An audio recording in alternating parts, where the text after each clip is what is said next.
Congressman Kiley, we're currently seeing incredible uncertainty in our economy. We're seeing consumer confidence falling. We're seeing the stock market and stock indices declining sharply. There's a very good chance we're headed for another recession. We're seeing threats against and the very sovereignty of our largest trading partner and staunchest ally, Canada, not to mention Greenland, not to mention the Panama Canal. We are seeing the dismantling of the NATO alliance, which has preserved the peace in the Western Hemisphere for over 80 years. And we're seeing the flaunting of court orders and the continuation of illegal acts by the executive branch.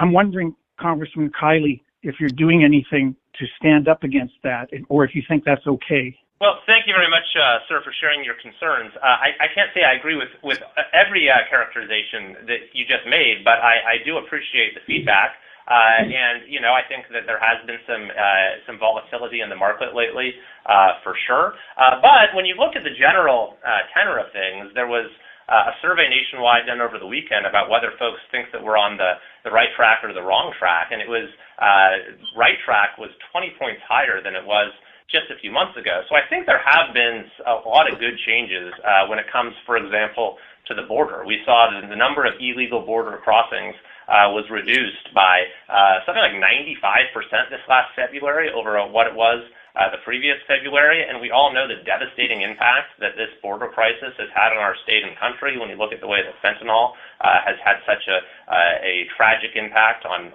every community throughout our state and throughout our country.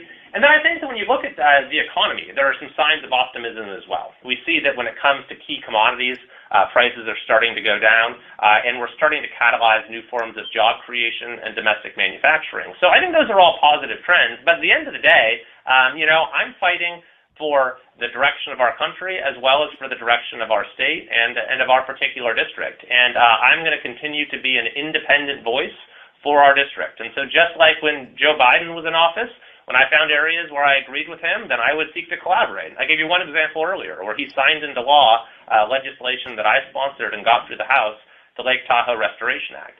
And in the same vein, I'm going to work with President Trump in the areas where we have agreement and where I think that working together we can do what's best for our district. Where there are areas where I feel like something that's being done is not going to have a positive impact on our district, then I'm going to make that known as well. For example, I recently gave a speech on the floor of the House talking about some of the impacts on fire mitigation projects that we're starting to see that I think are concerning. And so that is what I was elected to do, is to be an independent voice for the folks in our district. And I appreciate you calling in tonight, because even if